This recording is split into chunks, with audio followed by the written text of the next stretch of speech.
Gracias por brindarnos un espacio de interacción. Bienvenidos al DSM Aquaculture Webinar. En esta ocasión conversaremos respecto al papel benéfico de los aditivos alimentarios en la acuacultura 4.0 sostenible. Nos acompaña en el chat grupal nuestro zoólogo, gerente de marketing acuacultura para la división LATAM de nutrición animal y salud de DSM. Y nuestro invitado especial, el doctor José Catarina, con un postdoctorado en la misma institución en patología de organismos acuáticos y más de 100 publicaciones científicas en temas relacionados. Antes de iniciar, me gustaría recordarles que tenemos alternativas para mantenernos en contacto. Una es el chat grupal, donde podemos interactuar todos los participantes y el equipo, y sus preguntas que pueden ser realizadas durante todo el evento las pueden realizar digitando en el texto el cuadro de preguntas y clicando el enviarlas. Sus consultas serán nuestro invitado, el doctor Mourinho. José Luis, por favor. Hola a todos, un gusto en estar acá, ¿no? Ahora vamos a hablar de tecnologías y de acuacultura y vamos a utilizar una tecnología ahí de transmisión, ¿no? Y bueno, gusto en poder platicar un poco con ustedes sobre lo que es la acuacultura 4.0 y el papel de estos aditivos alimentarios que existen hoy en el mercado y que son fundamentales para la comprensión de cómo es el desarrollo de los animales. Vamos iniciando acá la presentación y me gustaría decir también que hablar de esta temática es muy importante porque estamos evolucionando la actividad a cada día. Es un desarrollo constante de técnicas, manejos, nutrición, aditivos. Hay montones de personas en el mundo trabajando con eso para que toda esta tecnología esté disponible para los productores, para que ellos alcancen su productividad, su rentabilidad, manejen empleos y por fin para que llegue a nuestras casas la comida con seguridad, ¿no? Con calidad y todo más. Tenemos que acordarnos que el papel de los aditivos está también en fortalecer la cadena y por eso es importante ahí acordarnos que siempre estamos con tecnologías asociadas y siempre se evolucionan. Muchas veces hablamos de precios y de alimento que está caro y tal, pero tenemos que nos acordar que hay aditivos ahí que fueron desarrollados para que lleguen a tener una seguridad al cultivo, para que su cultivo de camarones, peces marinos sea noble, ¿no? Estamos ahí pensando que ahora la acuacultura ella se involucra en un montón de actividades, ¿no?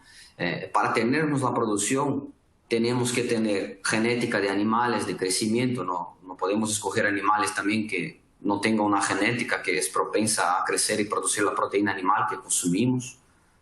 La salud de esos animales es fundamental. Para mantener la salud tenemos que tener nutrición, pero eso no funciona nada si no tenemos un ambiente propicio. Y ahí aún vienen todas las tecnologías de manejo, de producción, sistemas de productivos.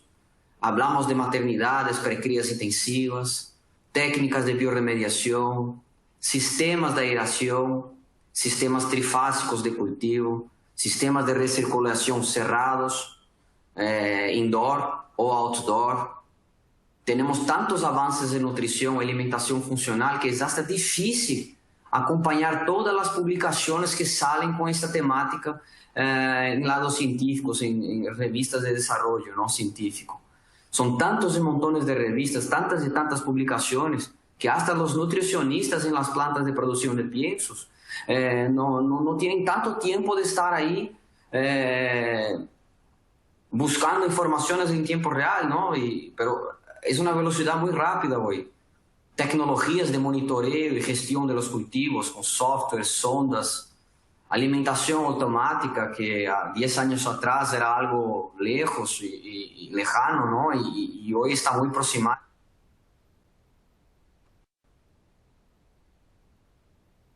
O sea, cuando me invitaron a hablar sobre qué es la acuacultura 4.0, ¿no? Yo pensé, bueno, tenemos que hablar ahí de tecnologías y un montón de técnicas diferentes, pero les voy a resumir así, ¿no? ¿Qué es tecnologías 4.0? No solo acuacultura. Son tecnologías, si miramos a la columna de ahí de la izquierda, son tecnologías que se aplican a estrategias de digitalización y automación de procesos. Integran tecnologías que conduzcan a plantas inteligentes, autónomas, descentralizadas, o sea, fábricas inteligentes, que se comunican y cooperan con sus operadores en tiempo real. Eso serían tecnologías 4.0. O sea, cuando ya empezamos a cosechar automáticamente como si fuera una tecnología de aviso en tiempo real, ya la planta procesadora ya sabería cuánto que tuvo el lot de crecimiento, su velocidad, si fue tratado o no fue tratado. Las informaciones de tiempo pasarán muy rápido. Y ahí, ¿cómo vamos a hablar de 4.0 si no sabemos qué es la acuacultura 1.0? Y ahí vamos a acuacultura cuando empezó, a 2000 años antes de Cristo, ¿no? Productores artesanales, pequeños, tecnologías basadas únicamente con sus experiencias. Después ya empezamos a tener cursos para eso, ingeniería de acuacultura, biólogos, agrónomos, ¿no? En diferentes grupos de formación. Ya hay desarrollo de equipos con cierto nivel de mecanización, oxímetros, pHímetros, sonda, un poco de aeración mecánica, eléctrica, diésel. Y ahí pasamos a acuacultura 3.0. Fabricación automatizada, manejo de datos por computadoras, software de gestión, cosechas mecánicas, ¿no? Ya tenemos otros niveles, recirculación con filtros UV, ¿no? Para salmonídeos y empezó a todos los lados, un poco más de tecnologías. Pero, ¿qué nos falta para llegar a acuacultura 4.0? ¿Qué es Big Data? Big Data es cuando no podemos con los sistemas actuales analizar 1, 2 parámetros, analizamos 200 al tiempo. Y cuando ya inserimos todas esas informaciones para la Big Data que llamamos, los grandes datos, las bases de datos, ganamos predicción de cosas que ocurren, ¿no? Tenemos la Internet de las cosas, robots de manejo, de limpiar las mallas de los tanques, ¿no? De las jaulas, sondas de monitoreo constante con chips de telefonía. Hablamos del 5G, de 10 a 100 veces más rápido que el 4G o hasta de la Internet que tenemos en casa. O sea, todo eso será fundamental para que la acuacultura esté con conexión con lo que está ocurriendo, ¿no? En el mundo. Y les pido a todos ahora, para tenermos un poco más de interacción, para conocer ustedes, ¿no? Porque ahora no sé si estamos hablando con 100, 200 o 1000 personas al tiempo, ¿no? La idea es que vosotros, después que expliqué qué sería la acuacultura 1.0, 2.0, 3.0 y 4.0, me respondan en qué nivel de acuacultura vosotros están con su negocio, con su planta productora de pienso, con sea lo que estamos hablando, ¿no? Sea con cualquier de estas tecnologías, no directamente con acuacultura, si hay alguien que no es directamente, pero ¿en cuáles tecnologías estamos? 1, 2, 3 o 4. Por favor, respondan y dentro de algunos minutos vamos a tener ahí la respuesta de todos. ¿Ok?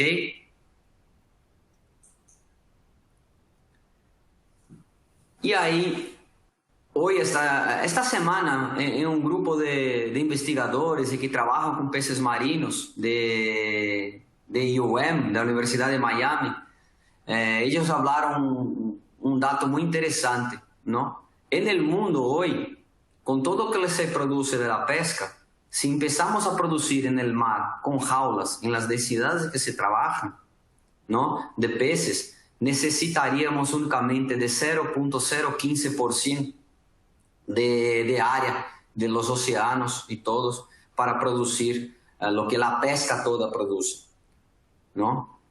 Ahora, jaulas distantes del mar, ¿cómo monitorear todo eso? Con tecnologías de internet, con alimentación automatizada, con cámaras en tiempo real, seguridad, todo interrelacionado con clima, con predilección de datos, vacunación de peces automatizada, sistemas de circulación indoor, ¿no? Tenemos un montón de plantas ahora que van a empezar a producir, ¿no? Y, o sea, todo eso tenemos que tener información en tiempo real, y eso es acuacultura 4.0, ¿no?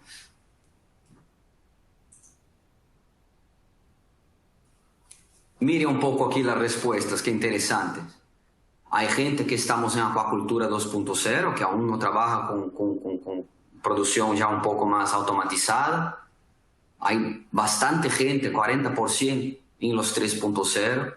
Y hay gente que ya está ahí con acuacultura 4.0. O sea, por eso ya podemos tener un diagnóstico que no existen, por ejemplo, gente en la acuacultura 1.0 hoy para el negocio tener rentabilidad, productividad. Tenemos que estar en el 2, 3 o 4. Y cuanto más en el 4 estemos, más producción, más predicción de datos vamos a tener, más previsibilidad. O sea, por fin, un poco más de seguridad en nuestros cultivos. Gracias por todos los que respondieron.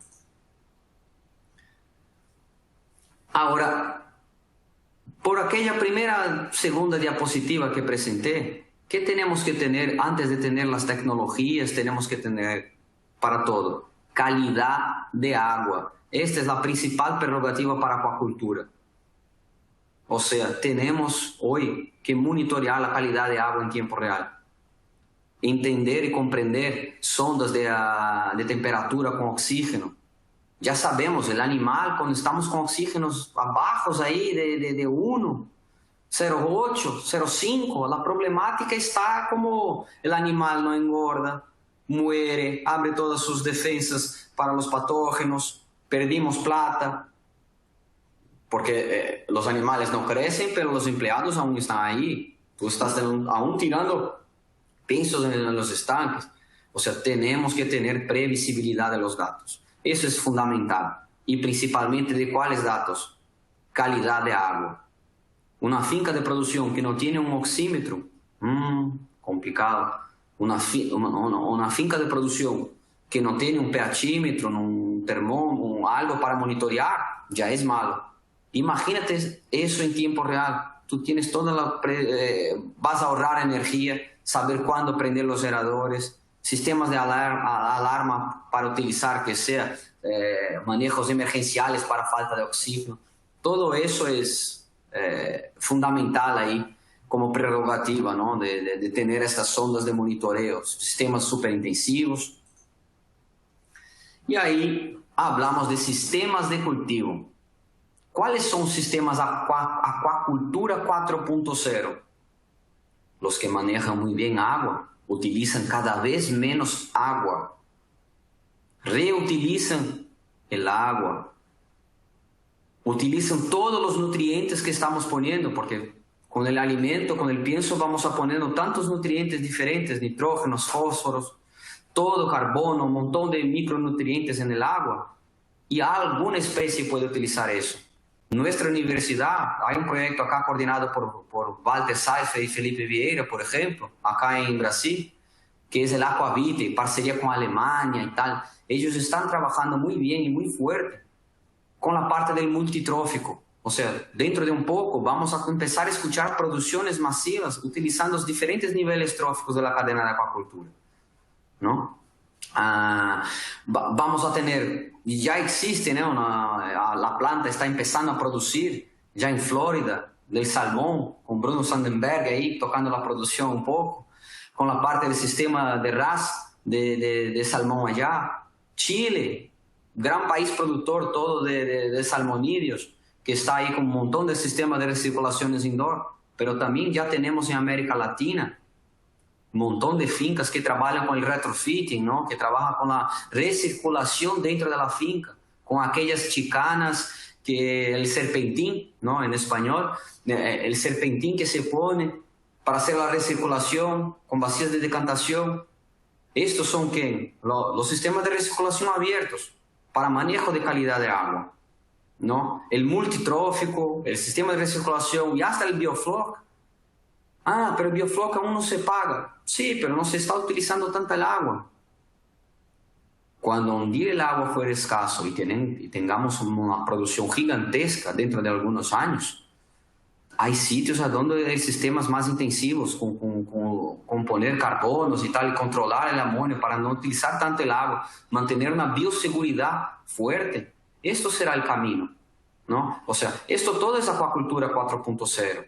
Pero en todos los casos que hablé a ustedes, estamos hablando de intensificar un poco más la acuacultura, tener más densidad de cultivo, tener condiciones un poco más estresantes para los animales. O sea, no podremos más generar tanta materia orgánica que no sea degradable, ¿no?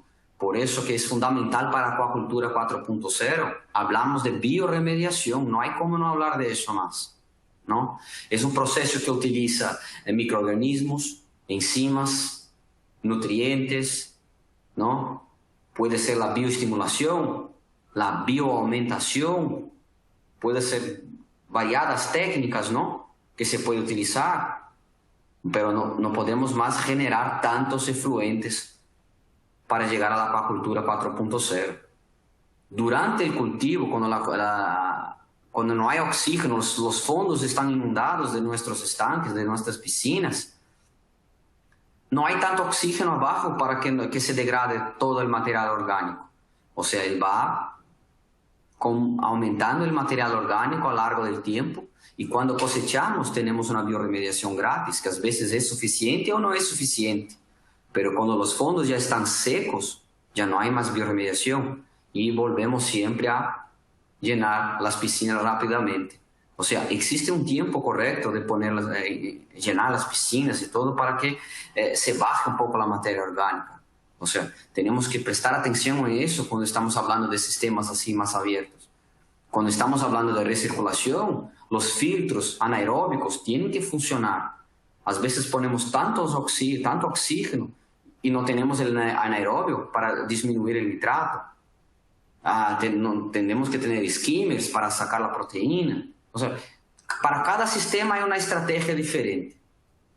¿Qué se necesita para disminuir el material orgánico en acuacultura? ¿No? Oxígeno, tener el material orgánico, una buena relación carbono-nitrógeno. Y ahí otra pregunta a ustedes. ¿Cuántos de ustedes que están con piscinas o estanques que están con fondo de tierra tienen análisis constantes de monitoreo de material orgánico? Tenemos que tener estos análisis de suelos en manos y tomar conocimiento en el día de la cosecha, 2 días después, 3 días después, durante el ciclo. ¿Cómo está se comportando? ¿Cuánto de aeración estoy poniendo para intentar bajar eso? ¿Cuáles son las alcalinidades de mis piscinas? Con bajas alcalinidades sabemos que hasta las bacterias no producen sus enzimas para degradar el material orgánico. Hay gente que después de cosechar utiliza urea, nitrato de sodio, carbonatos, enzimas para degradar material orgánico. Y aún cuando todas estas técnicas no están funcionando bien, aún tenemos que poner bacterias directamente para intentar aumentar la condición. Nunca hacer al revés. Es decir, nunca poner bacterias sin tener oxígeno, sin tener una buena relación carbono-nitrógeno, sin tener alcalinidad, ¿no? O sea, existe toda una prerrogativa ahí con eso. Por ejemplo, en estudios del año pasado, de 2019, con fondos de cultivo de tilapia, miren los datos de material orgánico que teníamos, 4.3 en la gráfica de abajo. Después de aplicar diferentes gramos por hectareaje, ¿no? de productos comerciales, vamos a decir así, con mix de bacilos, por ejemplo, tuvimos reducciones significativas de todos los tratamientos versus el grupo control. Y ya cuando pasamos a trabajar con fondos de camaroneras, ya miramos que aplicar a cada 3 o 6 días tienen diferencia. Con dosis de 600 a 300 gramos del producto también hay diferencias, pero sí resuelven. Ahora, lo que todos que están escuchando tienen que tener en cuenta es que no existe milagro, ¿no? O sea, el agua no se transformará transparente, el fondo no estará en cero material orgánico después de una aplicación. Alrededor de 5, para que un producto funcione, entre 5 a 7, hasta 17, 20% de reducción del material orgánico. Esos productos funcionan cuando en condiciones adecuadas. Es decir, tenemos ahí promedios de 9 a 17%, que sería el ideal, ¿no?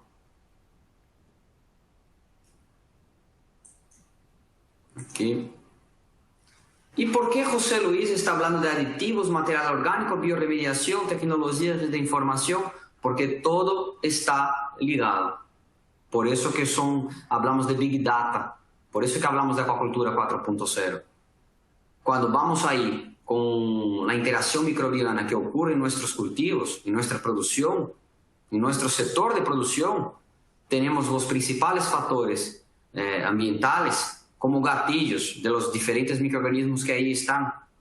Esto influencia todo el sistema inmune de los peces y camarones. Con estrés, sin estrés, influencian directamente. Ya sabemos, hay un montón de relatos ahora de metagenómica, con datos de peces y camarones, que cuando el medio está comprometido, ya empiezan el gigante número de bacterias patogénicas, empieza a subir. Y esto coloniza el hepatopáncreas, el intestino, el estómago, el intestino de los peces. Abren puertas, que es la principal vía de entrada de estas bacterias, es la boca, la principal puerta de entrada. Y los animales se quedan enfermos. Es decir, con el uso de dietas, aditivos alimentarios, dietas bien formuladas, que tengan pruebas, que han sido desarrolladas con más tecnología posible, podemos enfrentar disminución de estrés, mejoría del sistema inmune, trabajar con la microbiota directamente, la microbiota intestinal.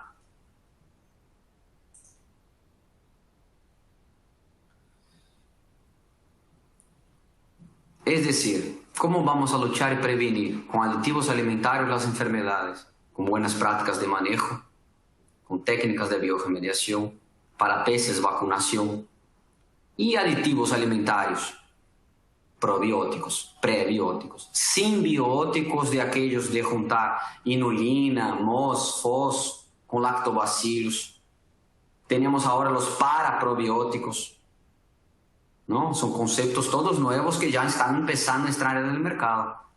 Los ácidos orgánicos, que desde 2008, 2009 empezaron a utilizarse muy bien. Aceites funcionales, ¿no? Vitaminas C y E fundamentales, que ya les voy a explicar algo más sobre ellas, minerales, enzimas, inmunoestimulantes como beta-glucanos y nucleótidos.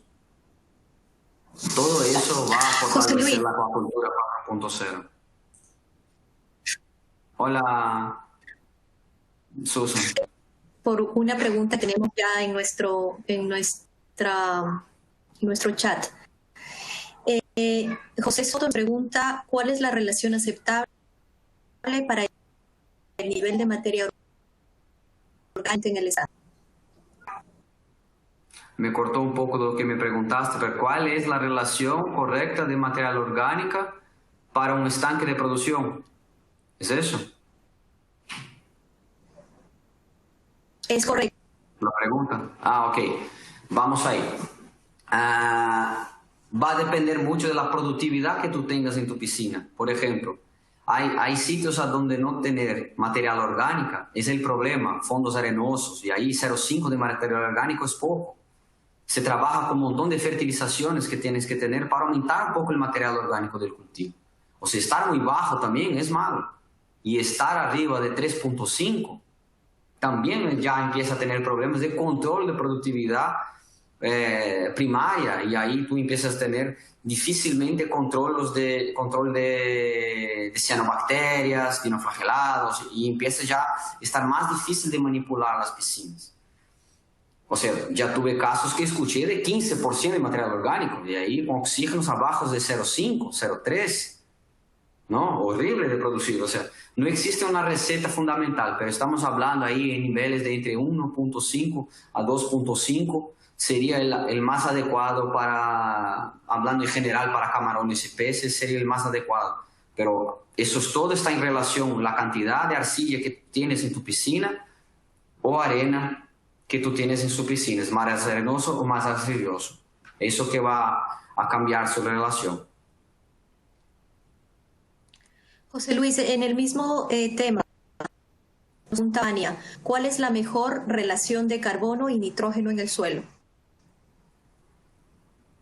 Estamos hablando entre 10:1 y 20:1, o sea, 15.4, 15.7 sería la mejor, a donde los microorganismos están más despiertos a degradar material orgánico. Vas a encontrar a veces alto nivel de material orgánico y una relación altísima, 200 de carbono para 1 de nitrógeno. A veces puedes encontrar relaciones muy bajas, ¿no?, con el mismo material orgánico de carbono y nitrógeno. Es decir, por eso que es súper importante no solo medir la materia orgánica, pero sí su relación entre carbono y nitrógeno en el fondo, principalmente para después de las cosechas, saber si tú aplicas carbonatos, si tú puedes aplicar enzimas, ¿no?, si tú puedes aplicar nitratos, urea. O sea, depende de estas relaciones que vas ahí, pero tienes que tener los datos en manos, y sin los datos en manos no existen recetas milagrosas.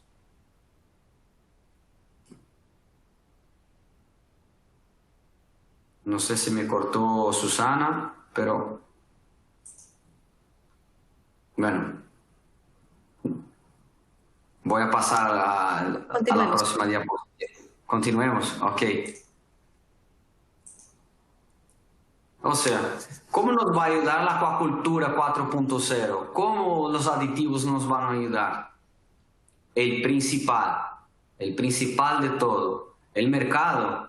¿A quién consume camarones, peces, ¿no? ¿Quién consume cualquier comida de pollos, de chanchos, de ganado vacuno, ¿no?, de ganadería en general? El mercado ya no acepta más el uso de antibióticos.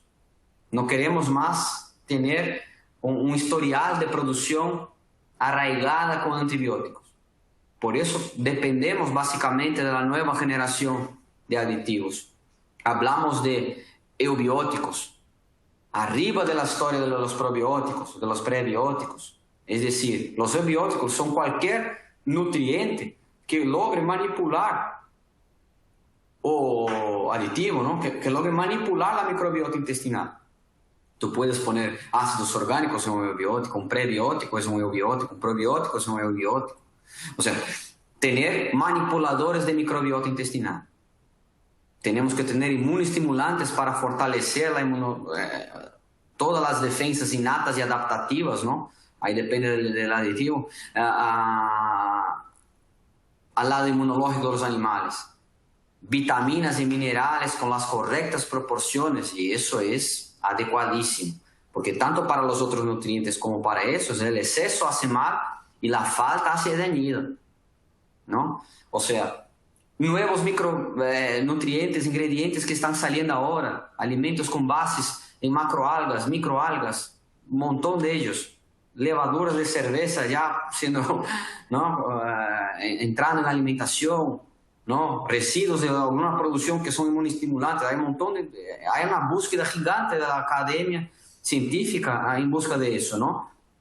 Y el más importante de todos, interacción entre todos, que les voy a platicar un poco sobre eso. Es importantísimo tener interacción, porque no es la mejor dosis de beta-glucano poner junto con la mejor dosis de nucleótido, con la mejor dosis de probiótico, con la mejor dosis de vitamina, con la mejor... todos estos niveles, en altos niveles, vamos a inmunosuprimir los animales. Es decir, el blend de eso todo es lo que va a fortalecer los animales, ¿no? Es la receta que tenemos que tener en manos. ¿Qué son eubióticos? Vamos a ir a la lectura del cuadrito al lado.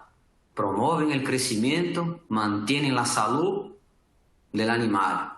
Son factores esenciales para un equilibrio óptimo de la microflora, o microbiota, o microbioma. Viene la eubiosis, ¿no? Del trato gastrointestinal. O sea, acordar, el ambiente influye en la microbiota intestinal, o sea, tenemos que mejorar el ambiente y mejorar la microbiota intestinal con el uso de aditivos, con piensos, mejorar la absorción de nutrientes, ¿no? Promover un crecimiento intestinal, aumentar la espesura de las vellosidades, aumentar el tamaño, la anchura, ¿no? Para tener más absorción de nutrientes.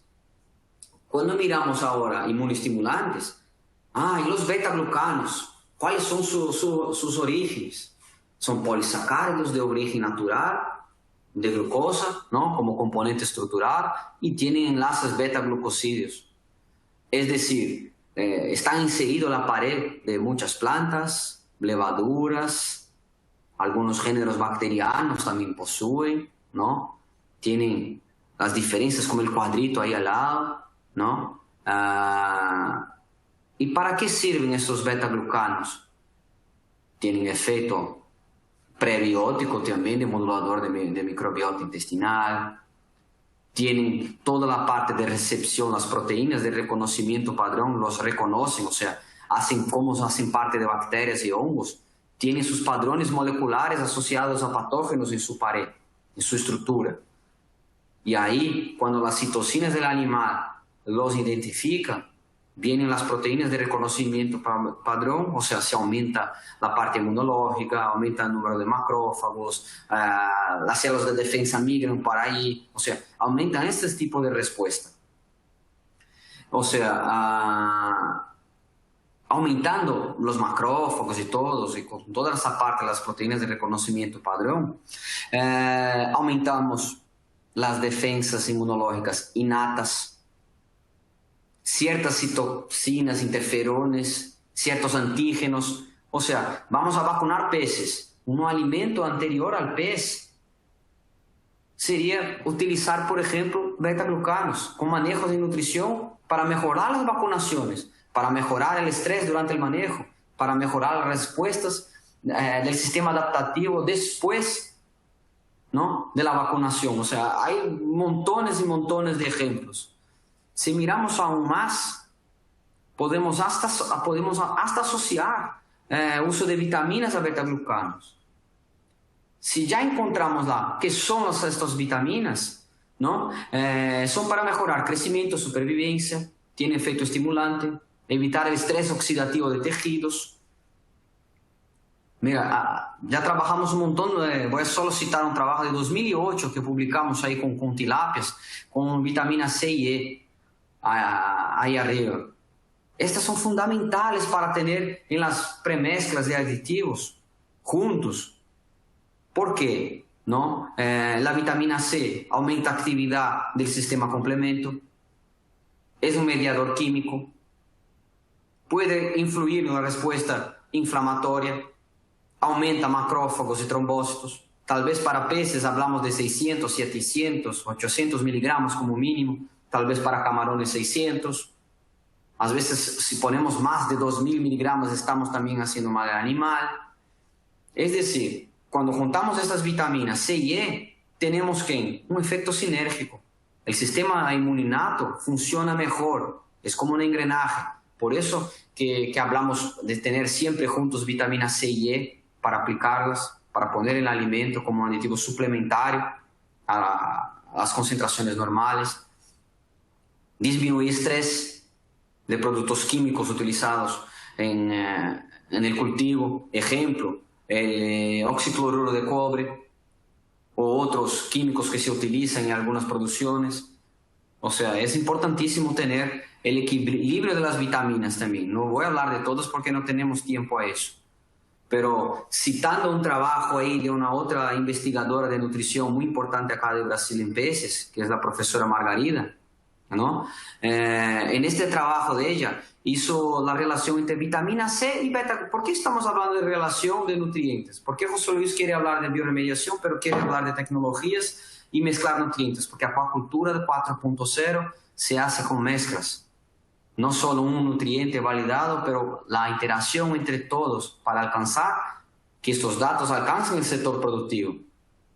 Es decir, con las concentraciones que ellos utilizaron en las pruebas de vitamina C, una vitamina C estable, ¿no? Porque hoy existe toda problemática de estamos comprando vitamina C que lisivia en el agua, no resiste intrusión, y cuando hacemos el recovery de las plantas productoras, no están ahí la cantidad que pusimos, o sea, hay pérdidas de 30, 40, hasta 70% por la extrusión. En la peletización un poco menos, pero hay pérdidas gigantescas en eso. O sea, cuando tenemos los niveles adecuados de inmunoestimulación, profiere una protección antioxidativa, una vitamina, inmunoestimulatoria también, y el conjunto, junto, se disminuye el estrés del transporte para no tener tanta problemática, ¿no? Y ellos solo utilizaron 15 días de alimentación. O sea, son resultados rápidos que se pueden tener. José Luis, te interrumpo nuevamente. Okay. Tenemos una consulta.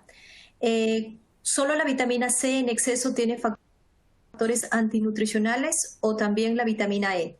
No. ¿Cuántos miligramos de más son los? Mira, para todo el grupo de vitaminas, y ahí no voy a estar hablando en todos los ejemplos de ellos, pero para todas las vitaminas que utilizamos en acuacultura, hay niveles máximos de poner en el pienso, todas, que no se puede pasar de ahí. Es como si fuera una curva parabólica, ¿no? De párbola, ¿no? No sé si me olvidé el término en español, pero hay la concentración adecuada de todas las vitaminas que tenemos que tener ahí, ¿no? La vitamina K y tal. La idea es que, miren, hay niveles hoy que son los óptimos, hay niveles súper óptimos para condiciones de estrés, y hay niveles que arriba de los súper óptimos no nos causan daño. O sea, depende de cuál, porque no me gustaría responder exactamente de una, porque a veces uno está mirando solo una vitamina y va a comprar un premix de vitamínico y empieza solo a mirar aquella y poner dosajes altas.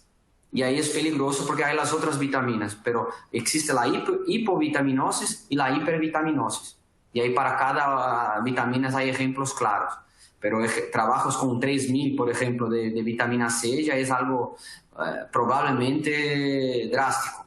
Hay trabajos que con 2.000 de vitamina C hubo prejuicio, ¿no? O sea, a niveles seguros estamos hablando ahí entre 500, 300 hasta 1.500. O sea, hay datos que cambian por ahí. ¿Bien? De acuerdo.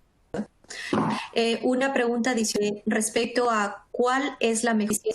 Nos preguntan porque algunos fabricantes de estos aditivos hablan de que algunos se encuentran en el mercado y no son activos. Mira, cuando estamos hablando de vitaminas y para incluir en piensos o hasta de beta-glucanos y tal, es importante confiar en marcas que tengan tradición, ¿no? No que las marcas nuevas no deberían ser utilizadas, pero buscar calidad, que tengan análisis, cuantificaciones, o sea, todos los datos, sea para productores o sea para quien fabrica el alimento, tener datos de recovery post manejo de esos ingredientes. Es decir, tenemos que tener en cuenta cuánto que hay de este nutriente que yo puse en el pienso. Entonces, para los fabricantes hoy de piensos, es fundamental conocer todo lo que ocurre con el alimento después de su fabricación. Hay control de cuánto que hay ahí de vitamina C, E, K. Uy, ya escuché trabajos acá en Brasil que con pérdidas de 85 a 95% de vitamina K después de extrusión. Imagínate si yo compro una marca que no hay calidad, pongo en la instrucción, ¿cuánto me va a salir después? O sea, hay pérdidas gigantescas, ¿no?, en el mercado. Por eso que no es cualquier fábrica de alimento que te dará un alimento súper seguro y será igual todos los meses del año, ¿no? O sea, hay que tener en cuenta estas marcas principales, ¿no?, que tenemos en el mundo. No sé si respondí. Sí, José Luis, muchas gracias. Continuemos, por favor. Ok. Cuando hablamos de nucleótidos, se habla mucho, pero ¿qué son nucleótidos? ¿No? Se compone de 3 ingredientes bases, ¿no? Son azúcares, ¿no? Que serán las pentosas ahí. Uno más grupos fosfatos, ¿no? Tenemos las bases nitrogenadas de purina o pirimidina, y ahí tenemos adenina, guanina, tiamina y todos estos juntos. Y eso, que son las bases de RNA y DNA, ¿no? Azúcares como ribosa de RNA, desoxirribosas de ADN y ARN. Perdón por el español. O sea, existe eso en todos los nutrientes que utilizamos. O sea, están pegados a aminoácidos, están pegados ahí a ingredientes. A veces encontramos niveles de 0,3, 0,1 en un alimento, a veces 7, 9, ¿no? 12, 15 para levaduras, ¿no?, de estos nucleótidos por ahí, ¿no? Pero, como dijo Gatlin en 2004, ¿no?, Albert Gatlin, que es el otro maestro ahí, investigador fuerte de nutrición del mundo, ¿no?, uno de los más conocidos. La investigación con nucleótidos no es nueva, ya existe a 25 años. Es decir, hubo trabajos antiguos, datados un montón de tiempo atrás, y trabajos nuevos también. O sea, hay diferentes grupos trabajando con nucleótidos en el mundo, de Rosen también, ¿no? Hubo una revisión ahora de 2019, pero funcionan, son esenciales. Pero estamos hablando de cuáles nucleótidos, aquellos pegados al alimento o aquellos libres. Vamos a hablar de los libres, ¿no? Y los libres tenemos la siguiente información: ayudan a inmunestimular, producir células de defensa. Yo apunté aquí un montón una lista de efectos que tenemos, ¿no?, de corto a largo plazo, pero hasta maturación de linfócitos, aumento de macrófagos, fagocitosis, aumento de inmunoglobulina, expresión de citoquinonas, son factores de coenzimas, pueden servir. Yo puse una lista gigantesca aquí para todos, pero vamos a ir con ellos, ¿no? ¿Qué efectos queremos que ellos nucleótidos? La más grande parte de los trabajos, hay trabajos de crecimiento, a donde se sacó, por ejemplo, harina de pescado y se aumentó la harina de soya con suplementación de nucleótido. Despertó crecimiento y tal. Pero hay trabajos que no influyeron nada el crecimiento. Pero cuando los animales eran desafiados con challenges de bacterias, con virus para camarones, con virus para peces, hay diferentes relatos en el mundo todo. Las diferencias inmunológicas fueron claras, ¿no? Claras y evidentes. Es decir, aumento de supervivencia, aumento de espesura de vellosidades para camarones y peces. Hay un montón de trabajos ahí con diferentes relatos con todo eso, ¿no? Y cuando pensamos ahí en estos nucleótidos, ¿por qué nucleótidos? ¿No? Vamos ahí, yo puse aquí, hablar sobre la digestión de estos nucleótidos. O sea, cuando ponemos estos ácidos nucleicos y todo eso junto en el estómago, ¿no? Esto ya empieza a romperse, ¿no? Tenemos toda la parte de la fosfatasa alcalina, sacando el grupo fosfato para formar un nucleócido que es absorbido en el tracto intestinal. Y ahí entra en el animal, ¿no?, estos factores que ayudan a construir células de defensa, inmunoestimular el órgano linfoide, Y todo eso, junto con los factores de defensa de los animales, hace con que las respuestas frente a challenge, o sea, frente a un recto, ¿no? Sería un recto de problema, manejo de transporte, manejo de vacunación, manejos de, por ejemplo, maduración de camarones. Hay trabajos súper interesantes a donde en maduración de camarones el uso de nucleótidos para estas dietas fueron fundamentales para tener náuplios más fuertes y para que el tiempo que la hembra vuelva o el time, la protección del hepatopáncreas, pero el time de la maduración de aquella hembra sea más grande. Para peces, aumento de supervivencia de alevines, pero con alimentación de nucleótidos para aquellas hembras, con peces marinos, hay un montón de relatos de eso. Es decir, tenemos diferentes grupos de diferentes trabajos con esta cuestión. Para camarones, ¿no? Aumento de la profenol oxidasa, aumento de la expresión de especies reactivas de las enzimas de protección de las especies reactivas de oxígeno, las enzimas antioxidantes. Es decir, los nucleótidos, ellos funcionan ahí principalmente en estos momentos de un recto que uno tiene que comprender y pelear junto, ¿no? En este trabajo, por ejemplo, de nucleótidos con Banamey, con bajos niveles ahí de fish meal, de harina de pescado, ¿no? Encontraron niveles súper óptimos de concentraciones pequeñas, ¿no? Con aún sustitución de cierta parte de la harina de pescado, ¿no? Pero tuvieron resultados fenomenales en eso, con aumento de expresión de la fenoxidasa, aumento de la producción de las quinonas, ¿no? O sea, hubo aumento de producción de quinonas, o sea, los nucleótidos funcionan muy bien ahí. Es decir, aumenta la espesura de los vellos, o sea, se puede considerar un nucleótido un eubiótico, sí, una mezcla de nucleótido y beta-glucano, también. Todo eso fortalece el animal para que no utilizamos más antibióticos, ¿no? Esa es la prerrogativa inicial de la acuacultura 4.0. Llega de químicos, vamos para aditivos, vamos para manejo, sistemas de cultivo diferentes, con monitoreo constante. Eso es la acuacultura 4.0. Para peces, aumento de células de defensa T, ¿no? Aumento de fagocitosis, aumento de macrófagos, aumento de linfócitos. O sea, hay un montón de listas de hallazgos clínicos que puedo decir. Cuando hablamos de peces, por ejemplo, mire este trabajo de este grupo de Xiao, por ejemplo, que después de 10 días de la suplementación desafiaron los peces con Streptococcus inei, ¿no? Y obtuvieron 80% de supervivencia comparado con el control de 54%. En laboratorio, claro, no es la condición de campo, sí.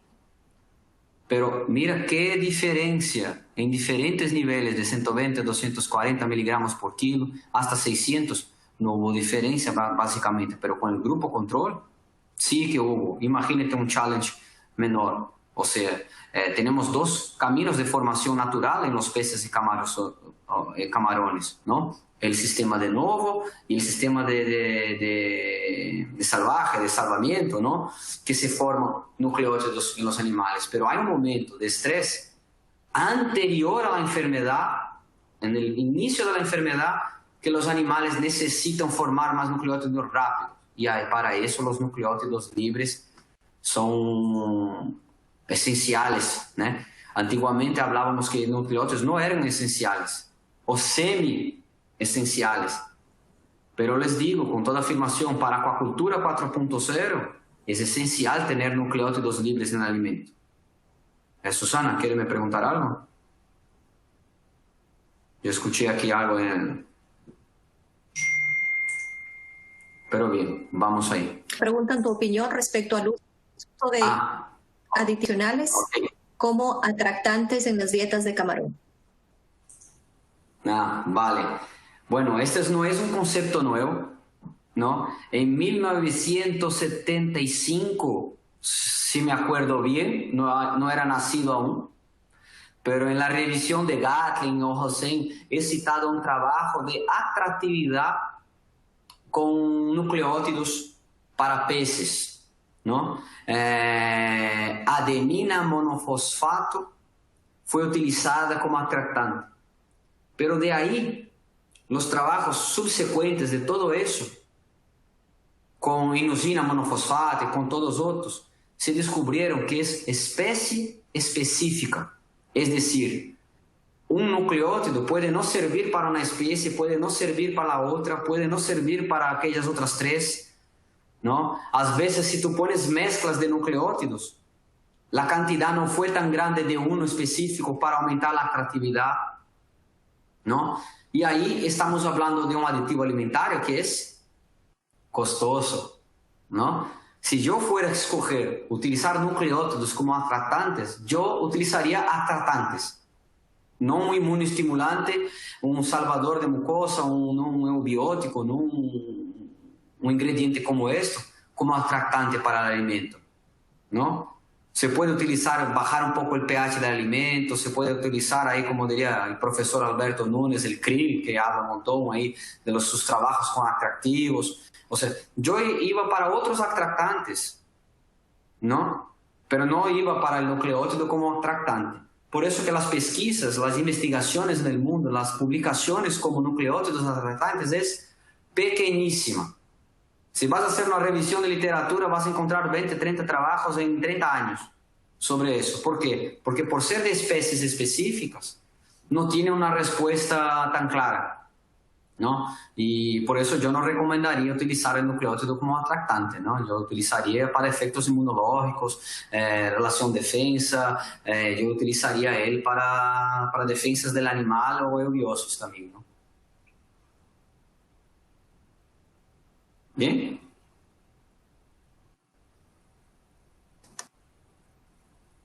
Gracias, José Luis. Ok.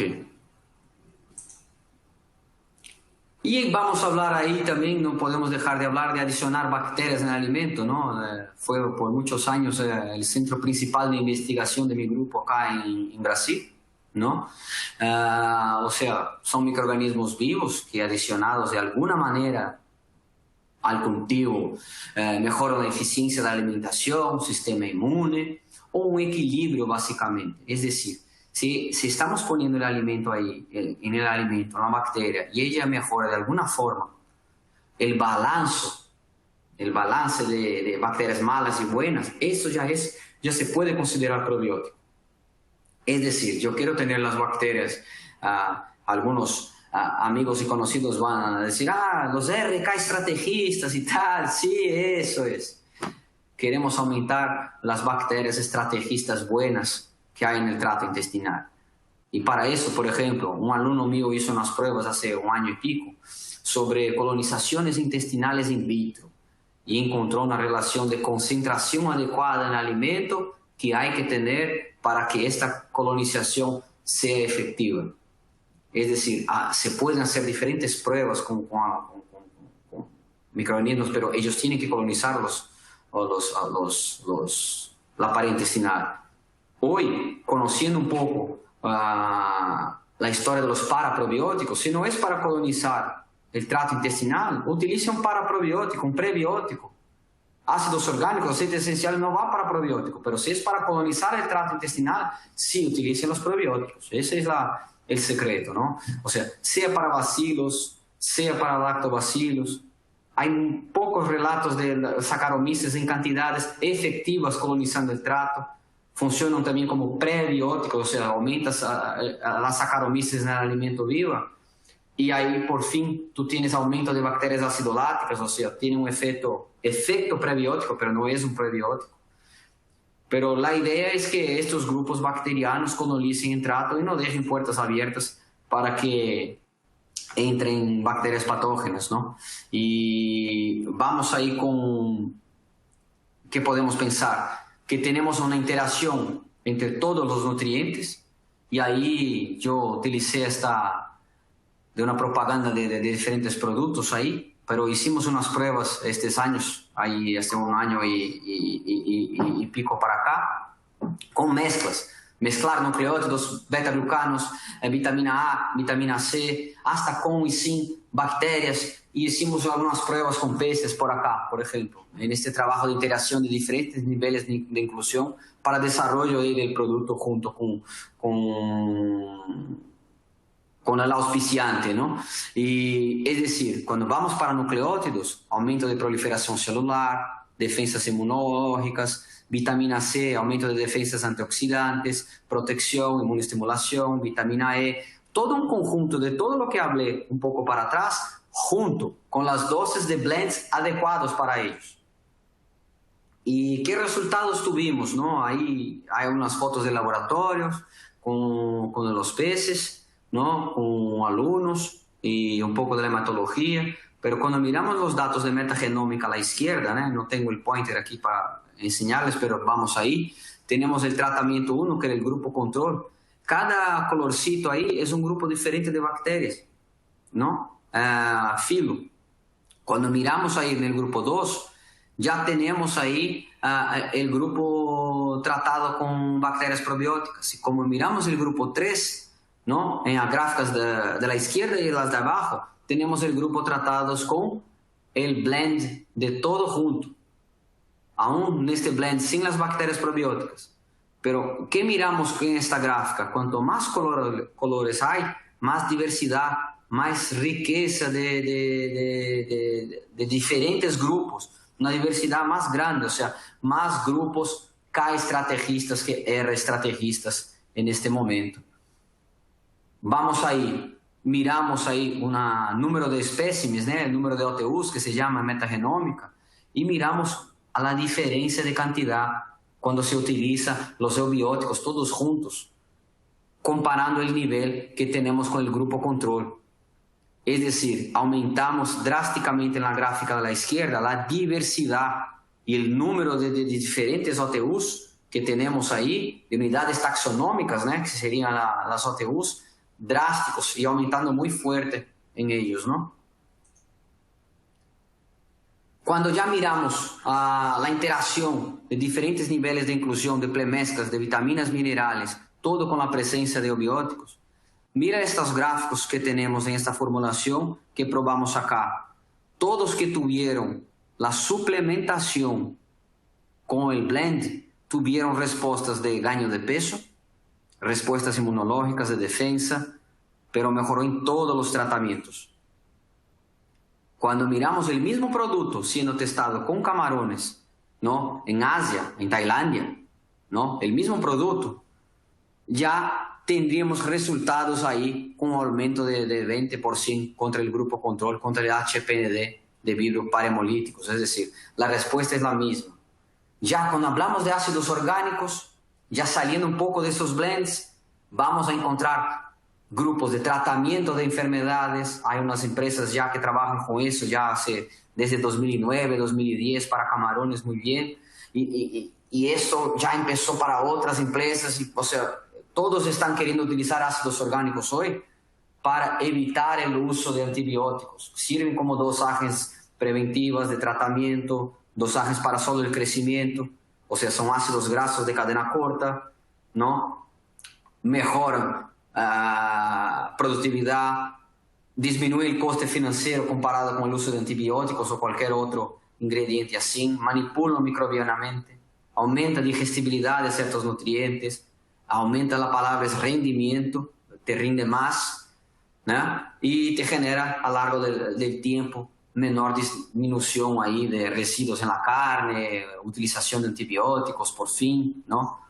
Pero hay que acordarse, cuando vamos a utilizar como tratamiento ácidos orgánicos, siempre tarda un poco más para tener efecto que los antibióticos. O sea, te tarda 1, 2, 3 días más con estos dosajes. ¿Por qué? Porque mata la célula post-desgaste.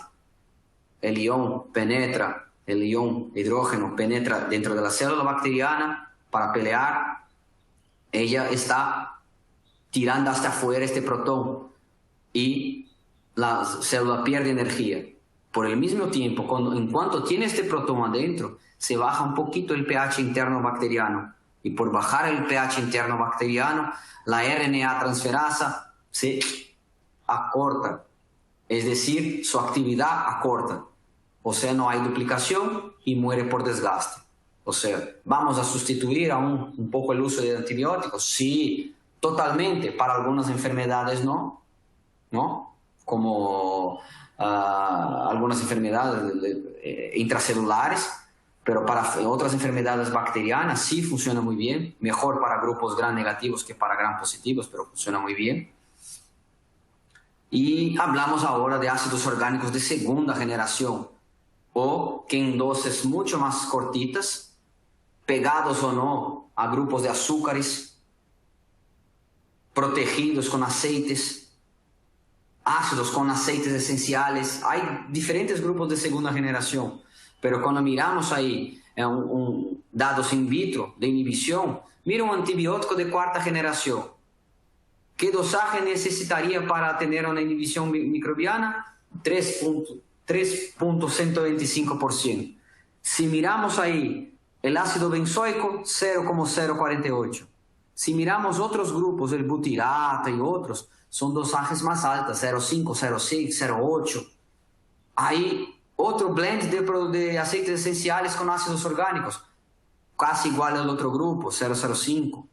Aceites esenciales, aunque no están en el mercado de lipias, que tienen los productos específicos de permear membranas, ¿no? La lipiacidoides, origanoides, o sea, aceites esenciales mucho más efectivos, pero mucho más peligrosos también en dosajes altas.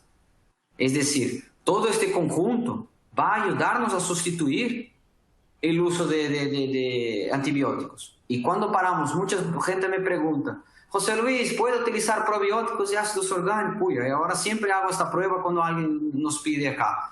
Pero miren, cuando miramos un ácido benzoico, ¿no? Fue Sheila, una alumna de postdoc de acá que sacó las fotos y me envió. Tenemos ahí Bacillus versus ácido benzoico 0,1%. No hubo inhibición porque es una bacteria gram positiva.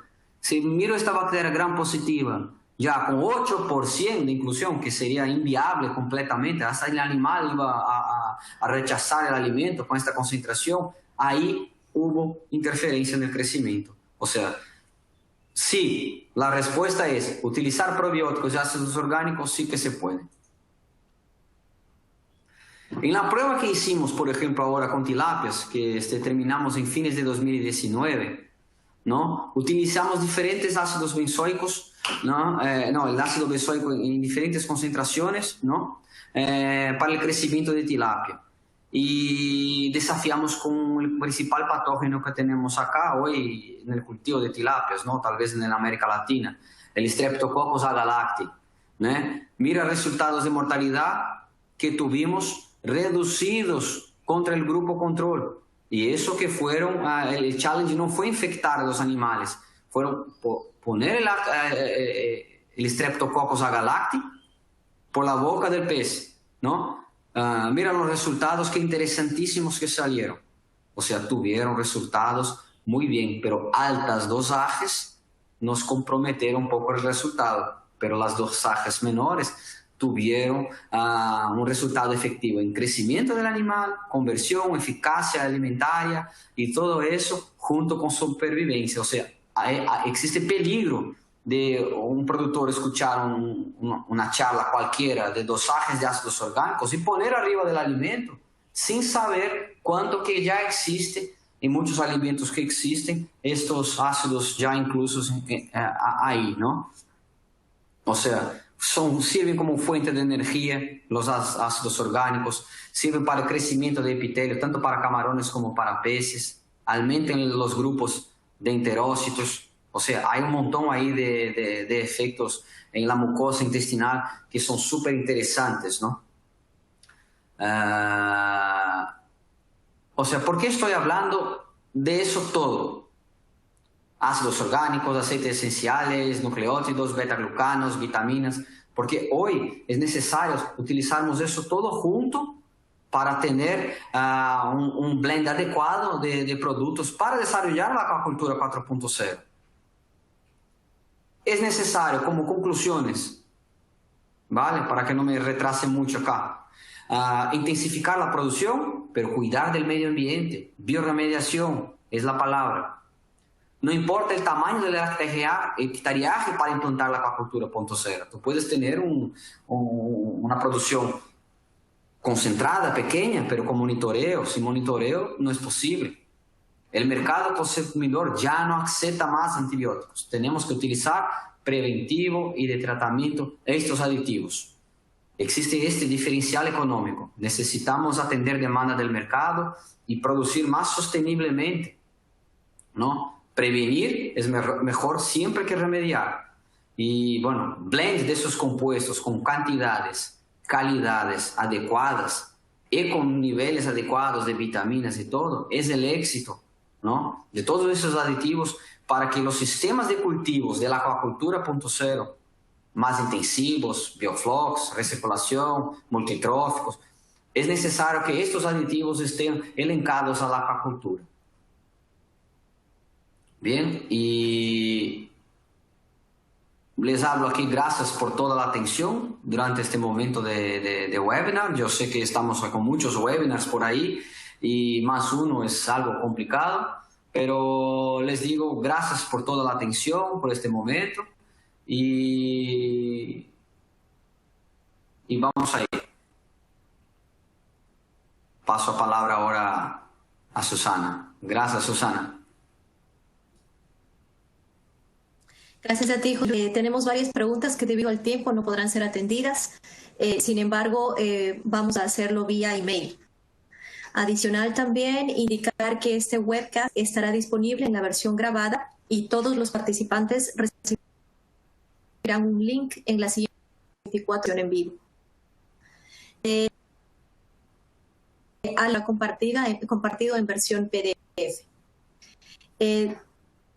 José Luis, nada más que hacerte por la oportunidad y por aceptar todos los participantes de igual forma. Ok, gracias, Susana.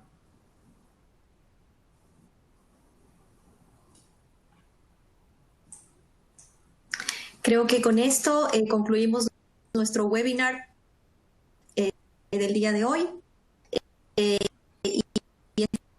esperamos vernos pronto en una futura ocasión. Gracias a todos. Chao, chao.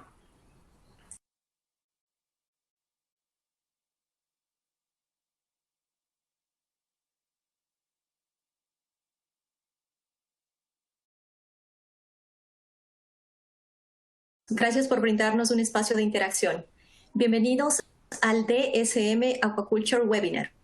En esta ocasión conversaremos respecto al papel benéfico de los aditivos alimentarios en la acuacultura 4.0 sostenible. Nos acompaña en el chat grupal nuestro zoólogo, gerente de marketing acuacultura para la división LATAM de nutrición animal y salud de DSM. Y nuestro invitado especial, el doctor José Catarina, con un postdoctorado en la misma institución.